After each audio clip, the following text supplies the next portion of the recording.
Assalamualaikum warahmatullahi wabarakatuh.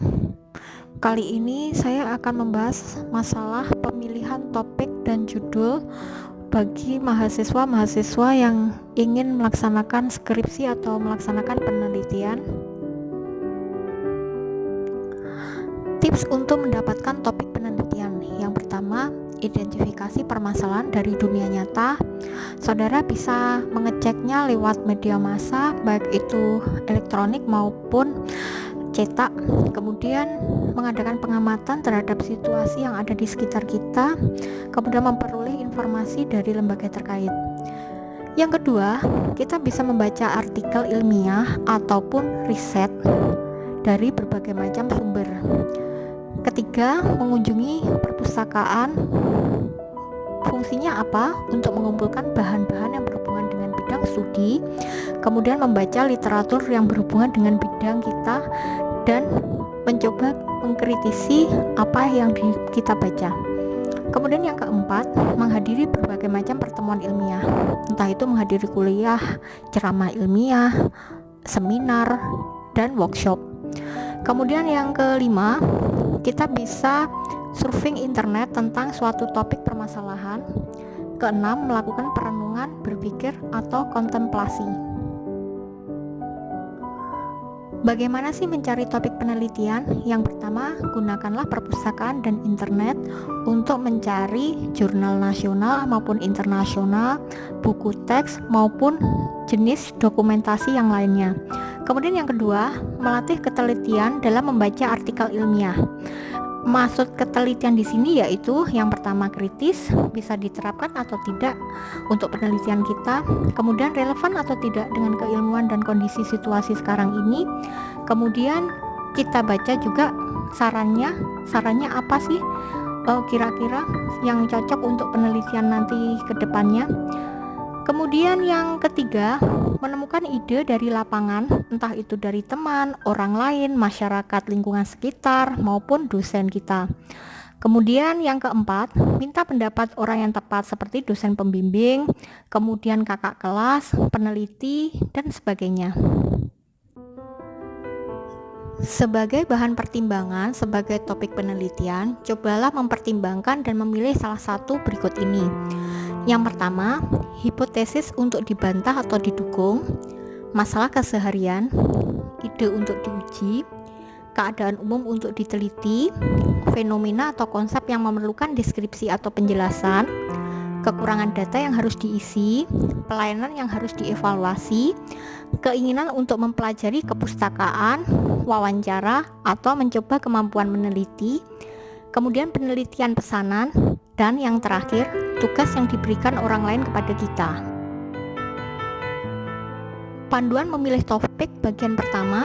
Yang pertama, dipilih oleh peneliti sendiri. Kemudian yang kedua, termasuk minat peneliti. Ketiga, termasuk spesialisasi peneliti. Keempat, termasuk kompetensi peneliti untuk menanganinya. Dan yang terakhir, dalam kemampuan peneliti untuk membiayainya. Panduan memilih topik yang kedua, yaitu yang pertama, dapat diteliti dan dapat dikelola. Maksudnya di sini adalah datanya tersedia dan dapat diakses. Kemudian yang kedua, dapat diselesaikan dalam jangka waktu tertentu. Dan yang ketiga, penting dan relevan pada saat dan situasi sekarang dan menjadi minat umum. Panduan memilih topik bagian ketiga. Yang pertama, hasilnya bersifat praktis dan dapat dilaksanakan. Kemudian yang kedua, memerlukan pemikiran orisinil, kritis, dan serius untuk memecahkannya. Dan yang terakhir, harus bermanfaat bagi perbaikan mutu kehidupan manusia. Panduan memilih topik yang keempat, yaitu yang pertama, harus memberi ganjaran kepada peneliti jika laporan penelitian telah selesai. Kemudian ada pertimbangan bahaya baik fisik, sosial, ataupun masalah hukum.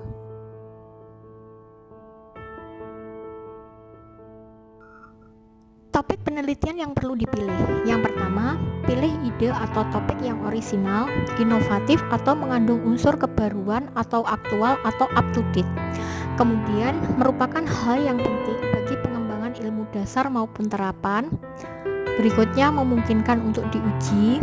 Kemudian, pastikan bahwa topik yang dipilih cukup kuat dan menarik.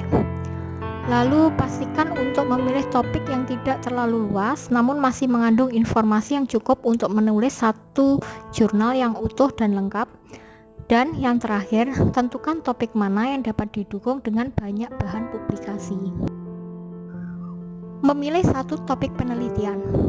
Yang saudara lakukan adalah, yang pertama, lakukan penelusuran pustaka apakah penelitian tersebut sudah banyak dilakukan oleh orang lain. Berikutnya, evaluasi diri sesuaikah dengan bidang keahlian, mata ajaran yang diampu, atau kapasitas diri atau institusi, dan pelajari topik-topik yang menjadi prioritas atau unggulan dari pihak sponsor jika ada. Berikut disajikan panduan menulis judul. Yang pertama, biasanya judul dirumuskan sebelum penelitian dimulai, dapat direvisi kemudian jika perlu. Kemudian, judul mesti mengandung materi studi, lokal, populasi, dan periode. Kemudian harus cukup luas untuk mencakup semua segi materi yang dikaji. Berikutnya harus singkat dan jelas. Dan yang terakhir, hindari penggunaan kata-kata analisis, studi, kajian. Judul penelitian yang pertama menggunakan kalimat yang tertuju pada rencana isi. Kedua, menggunakan kata dan tata bahasa yang baku atau sesuai dengan aturan EYD. 3. Menggunakan kalimat yang singkat, jelas, dan padat. 4. Menggunakan kata atau istilah yang mudah dimengerti. Judul harus dirumuskan secara jelas sehingga menggambarkan yang pertama, sifat dan jenis penelitian. Kedua, objek yang diteliti. Ketiga, subjek penelitian. Keempat, lokasi atau daerah penelitian. Dan yang kelima, tahun atau waktu terjadinya peristiwa. Bagian dari judul yang pertama harus konsisten, kemudian menggambarkan permasalahan utama yang diangkat, dan beberapa reviewer menyarankan untuk tidak lebih dari 20 kata. Ada beberapa tips untuk menyusun judul penelitian yang baik dan benar. Berikut ulasannya. Yang pertama, disesuaikan dengan topik penelitian. Kedua, lihatlah referensi dari judul penelitian terdahulu. Ketiga, temukan latar belakang masalah.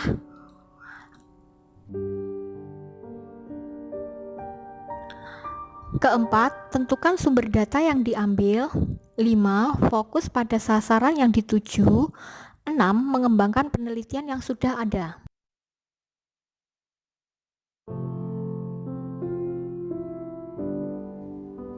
Ketujuh, merumuskan judul penelitian. 8. Harus menerapkan judul yang baik dan benar. Dan yang kesembilan, penyusunan judul penelitian.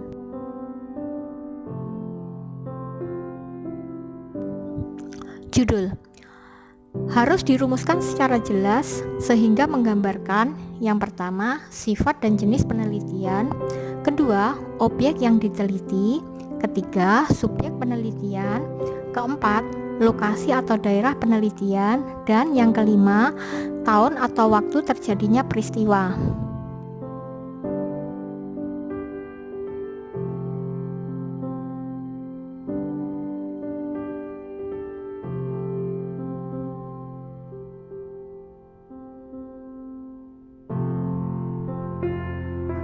Demikian materi kali ini.